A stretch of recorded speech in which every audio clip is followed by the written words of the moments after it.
Hey, welcome to our August 2015 World of Equine News Report. I'm Wayne Williams, your host. Thanks for joining us today. You know, the second annual Rolex Central Park Horse Show, September 23rd to the 27th, 2015, is coming. The event will host the inaugural U.S. Open in multiple equestrian over 5 days. As one of the most anticipated equestrian events of the year, the Rolex Central Park Horse Show will make a triumphant return to New York City's iconic Central Park, September 23rd to the 27th this year.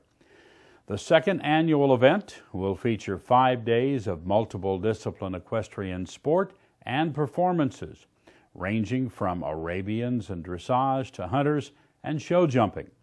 Now, the Rolex Central Park Horse Show will host the inaugural U.S. Open in the following categories: U.S. Open Jumpers, U.S. Open Dressage, U.S. Open Hunters, U.S. Open U25 Jumpers, and U.S. Open Arabians. Qualifications and schedule for the U.S. Open classes will be forthcoming. Well, you know, the Festival of the Drum and Horse is coming to the Kane County Fairgrounds August 15 and 16. You can join Speaking of Horses TV with live streaming coverage at noon each day. Catch it at speakingofhorses.com. Now, we will interview some of the stars of the show each day. Come by and enjoy the many breeds of horses performing in many disciplines all weekend for you. Don't miss the Festival of the Horse and Drum. That is August 15 and 16 at the Kane County Fairgrounds in St. Charles, Illinois. Hey, we'll be right back with a story about horseball. You know, we want to take a moment to thank many of the fine people who have made Speaking of Horses TV possible. King Barnes, custom designed and built to your specs, crafted by experienced craftsmen just for you. Visit King Barnes for your class barn. Revitavet, light therapy products to assist in faster healing of your horse. Use the light pads to warm up muscles before riding. It's innovative, reliable, and you get top results. Revitavet. And a thank you to Just Dump It, easy and safe handles for your wheelbarrow. Save your back with this dump system, easy to install and use. Check out Just Dump It. And Hoosier Horse Trailers, crafted and built in northern Indiana. Unique designs and factory-crafted living interiors. Amish craftsmen at their best. That's Hoosier Horse Trailers. Thank you for your support of Speaking of Horses. Well, you know, we were recently at Briarfest at the Kentucky Horse Park in Lexington, Kentucky. Now, while we're there, we learned about a new equine sport called horseball. It was formed in France, now trying to gain popularity in the U.S. Watch our coverage of horseball. Hey, Wayne Williams, Speaking of Horses. We are here. We're at Briarfest 2015. And the theme this year, kind of behind us, you can't see it all, but it's Viva la France. And we have a group here that actually the sport originated in France, horseball. Francesco and Madison are here, and they're trying to get this going in the United States as well. So Madison, first we'll start with you. Tell us a little bit about your efforts in getting this going here in the U.S. and by doing this presentation at Briarfest. Well, we're here to try and show people how exciting the game is and teach them that any age can play and give them the resources to be able to start their own teams so we can begin competing in the U.S. Well, it's quite a sport. Francesco, now you're here from Spain. Portugal. All right, so tell us a little bit about your activities in Europe in doing this. Okay, so I'm the president of the International Horseball Federation, and we were setting up this demonstration with Madison, which is taking care of the American Horseball Association. So in Europe, as you know, horseball is quite developed, but we need the United States to get into this, so we are promoting the sport here to try to getting large. Well, now this is your first presentation actually in the U.S., right? Yes, it's actually our first presentation. We have already been making some promotion at the Equine Fair in Ohio last year, but physically and with horses, this is our first time. Well, it's really exciting to watch. We watched some over the weekend. Matter of fact, when we get done with this interview, we're going to show you some of the Sunday morning game that you do here. It's really exciting, so we're going to get some of that footage next. But what are your plans from here, just to continue to expose this and get more people involved? Yeah, we would like to keep doing the demonstrations in different areas and try and collect everyone and where they are and bring them together, farms and riders, and get some clinics going so that people can learn how to play the game, and then we can compete internationally eventually. So it's basically like sort of like basketball on horseback, right? Yes, it is. That's what a lot of people like to call it. Well, it's exciting. Now, what's the best type of horse for this? Usually we use retired race horses, so the thoroughbreds are the horses most suitable to play this sport. On lower categories we use ponies for the kids. So, and you're actually using polo ponies here, right? Yeah, that's true. We had, I mean, it's not easy to find suitable horses to play on other continent because most of our horses are in Europe. So the polo ponies, they have a type of dressage that will fit on the desires of a horseball player. It's an exciting game. Now, tell us how they contact you to learn more about this, Madison.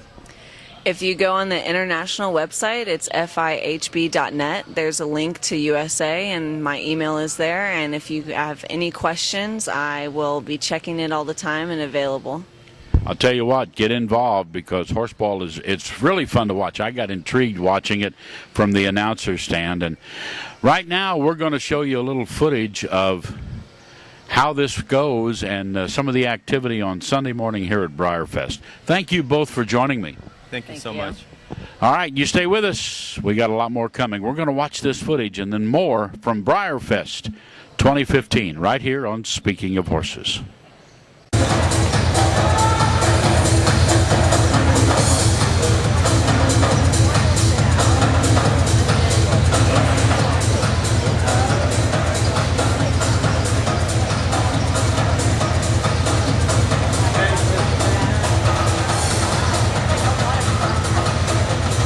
And on the white team today, with jersey number 1, all the way from Belgium, Valerie Antunes.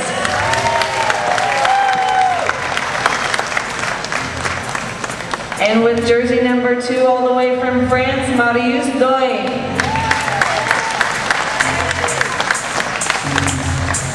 And with jersey number 3, all the way from Spain, Irene Menendez. And in jersey number 4 from Canada, Charles Bastien. In jersey number 5, all the way from Canada as well, Audrey Barin. And in jersey number 7 from Italy, Maddalena Castello. And coaching our white team today is Christophe Desamours from France.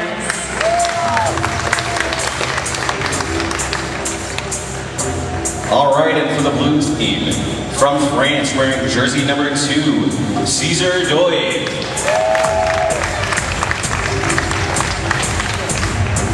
From Canada, wearing jersey number 3, Alyssa Hartley.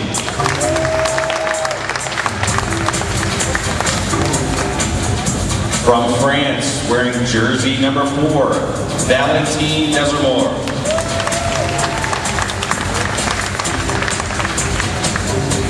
From Canada, wearing jersey number 3, Eric Tanguay.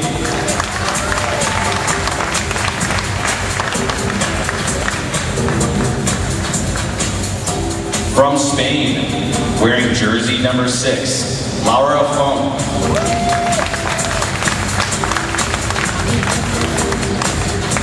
And coaching for the blue team today, from France, Patricia Doy. Started!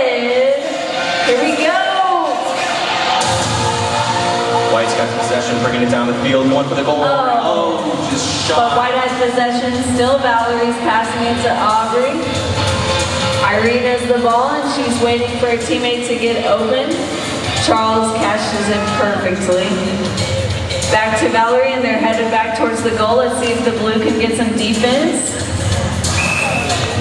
No goal that time, but a great throw.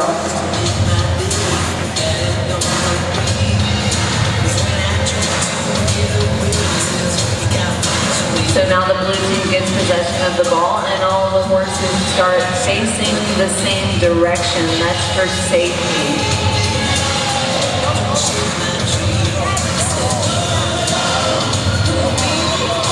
This is called a touche when they throw in. Oh, I am sorry everyone. The white did make a point there. They did have a goal. I couldn't see from where I was. So the white team got the first goal of the day. All right, white team's running it down the field right now.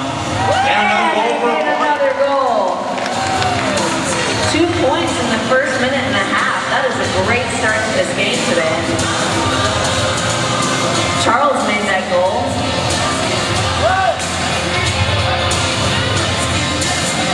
Somebody made that goal.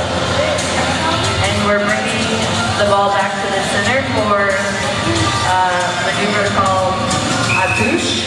They throw it in just like in some other sports and they try to keep the ball in possession of their own team. And Caesar picks the ball back up for them and they're headed back to what they call home. They head to the other side of the arena, they regroup. And it gives them time to get some players open before they head back for the goal. But again, the riders can only hold the ball for 10 seconds, so they really need to get someone open so that nobody gets a penalty. And Melissa did great there, running with her team, trying to get open. Eric and Caesar riding right next to each other. They've made 3 passes now.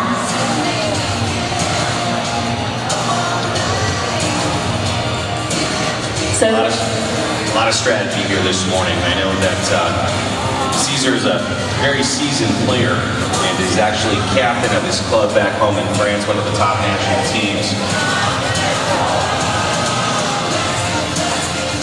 And I know he likes to use a lot of strategy when he's setting himself up for those goals.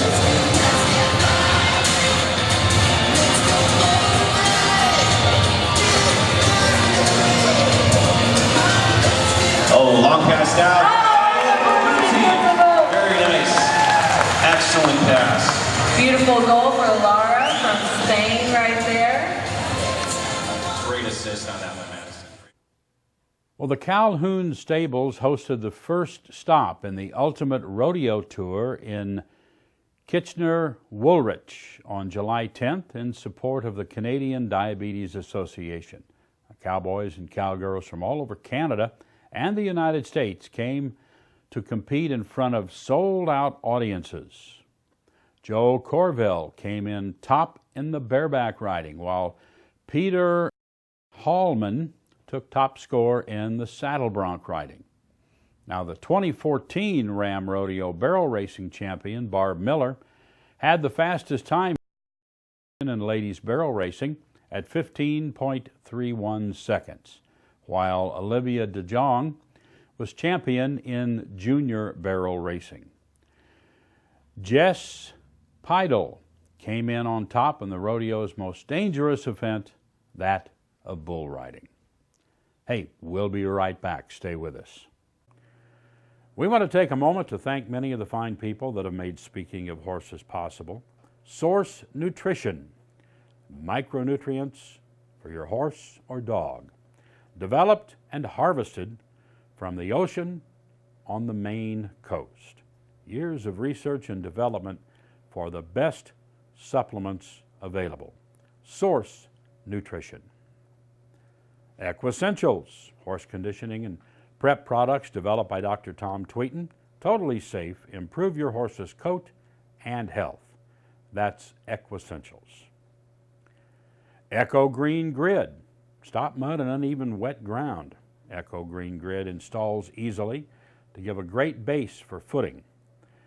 Use it in the paddock around the water tank or use it in the barn. That's Echo Green Grid. And a thank you to Fly Predators. Fly Predators from Spalding Labs control flies and fly larvae the easy way. Use Fly Predators and flies will be gone. Thank you to these people who support Speaking of Horses. Well, the Canada 1 tournament at Spruce Meadows continued with 2 international competitions featured in the Meadows on the green, and wins for USA's Beezy Madden and Todd Minkus. Madden won the $34,000 Duncan Ross Cup, 1.5 meters, riding on Abigail Wexner's Simon Minkus. Minkus also topped the $34,000 WestJet Cup, 1.45 meter, aboard Nancy Gooding's Con Capilot. The Canada 1 tournament features over $431,000 in prize money, with top horses and riders from around the world competing in 8 FEI-sanctioned events. The headlining events include the $34,000 CIBC Cup, the $34,000 West Canadian Cup, and the $126,000 Imperial Challenge. We move now to Kentucky. The Kentucky Horse Council is offering its first annual KHC Classic 10K run in a cross-country course format near Georgetown, Kentucky, that's just north of the horse park, on Saturday, September 19th at 8 a.m. Nestled in the Bluegrass State lies the Gala Equine Conservancy, a carriage driving, trail, and cross-country riding crown jewel. The gently rolling 718-acre farm is protected as an environmental beauty with miles of scenic groomed trails, hiking, riding, carriage driving, a safe haven for wildlife with numerous ponds, open fields, and wonderful wooded areas, all making a truly beautiful venue for this event. In addition, the Classic 10K, there will be a 3K offered as a walk-run. Well, the Colt Starting Challenge USA is coming to Attica, Indiana, that's near Lafayette, Indiana, September 25 to 27. The challenge puts 6 to 8 trainers, all working with like horses, to the test in a good-for-the-horse competition. The competitors accumulate points to make the finals from the many challenges held around the country. The finals are then in Las Vegas in early December during the National Finals Rodeo. Now, you can watch the Attica competition as well as the finals live on Speaking of Horses TV at our website, speakingofhorses.com. Be sure and join us, and we'll be right back. We at Speaking of Horses would like to thank some of the people who helped to make Speaking of Horses TV possible. A big thank you to Equine Clot. Equine Clot is a wonderful product. Carry it in your saddlebag, put it in your first aid kit, wrap it on an equine wound. It immediately promotes clotting and is a great first aid tool. Thank you to Equine Clot. And to EquestraSafe, a complete line of equestrian riding products for trail, for arena, for wherever, from reflective vests, reflective headgear, tapes, signage, everything you need to ride safely and to be safe with your horse is available at EquestraSafe.com. Check them out. Thanks to all of the fine people that make Speaking of Horses TV possible. Well, right now it's time for our latest session with Jennifer Cotleo on exercise for the rider. Let's watch these stretching and yoga tips.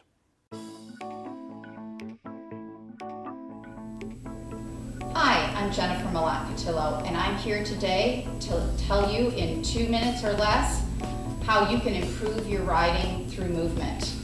We all need an elastic pelvis in order to follow the motion of our horse smoothly, effectively, and efficiently. But there's some places that tend to get tight, and I want to show you a couple of different exercises to help you with that. One place I see a lot of stiffness is in a rider's SI joints. Those are the joints that attach the three parts of the pelvis together. Your pelvis seems like it's one thing, but it's actually three. And so there are two pieces, like a Mickey Mouse ears on the side and then a piece in the middle. And where the two Mickey Mouse ears meet the piece in the middle, those are your SI joints, and they tend to get stuck. So the first thing we're going to do is a fun little exercise to help loosen all this area up, which is right in this part of your lower back. So what you want to do is sit up straight, hopefully with your legs out in front of you, but if your knees are a little bent, it really doesn't matter. And we're going to do what I call a hip walk. So no cheating with your hands. You're going to start moving backwards. This is also really good for your abdominals. And it's easier to do on something not so slippery. And then you're going to walk forward. Again, it's just trying to get movement in your pelvis left and right. I would probably do, if I was doing this 5 feet up and 5 feet back, probably 3 or 4 times. The next thing we're going to do is to help open up and lubricate, I call lubricate, your hip joints. So I want you to lay down on your back. You're going to lift one leg up and place your hands around your knee. Now your leg is not going to do any work. I want you to imagine that your leg and the pelvis joint, hip joint, is like a mortar and pestle, and you're making pesto in there. You're going to slowly, with your arms, move that femur head, move that bone around in that hole. It should feel very smooth. If it doesn't, it just means you need to work on this a little bit, and then you're going to reverse. This is a very tiny motion. What's important is that your arms are doing the work, not your leg doing the work, because you want to keep all the muscles out, and the muscles around this joint will start to relax by letting the arms do the work. So I would do this probably, 30 seconds on each leg. And notice, just for your own sake, which leg is easier to move around. Today, it's my left, but sometimes it's the right. So once you've done that for about 30 seconds on each side, we're going to do one more stretch to really help stretch out the outside of your hips. So I'm going to stand up. And you want to do this, you can do it on your bed, you can do it on a taller chair, a stool. If you have really not such great knees, I might not suggest doing this, but you're going to take one leg up and cross it in front of you. So I've got a pretty open angle here, and then I'm going to fold forward from my hips. I'm going to place my hands down here. Right now, I've got this yummy stretch going on this outside hip. As you get more and more flexible, you can bring your leg closer to you, and you can start coming down more. Right? You're going to do this on each side. If you're very flexible, people know this is the pigeon pose. I'm going to come back up on my mat and do the exact same motion, but with a lot more extension. So this would be the third variation on that. But in all, you're really opening up and stretching this part of your body. So those are 3 quick and easy exercises, 2 minutes or less, that will help your riding through movement.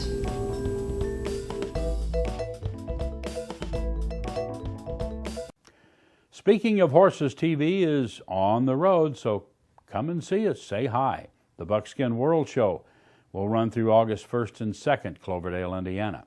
The Festival of the Horse and Drum, St. Charles, Illinois, in August, the 15th, 16th.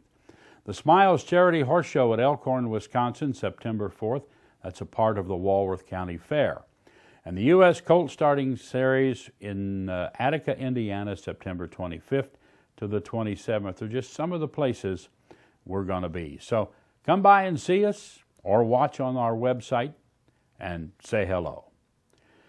Well, that's our August report, and I'm your host, Wayne Williams. We'll see you in September, or we'll see you down the trail.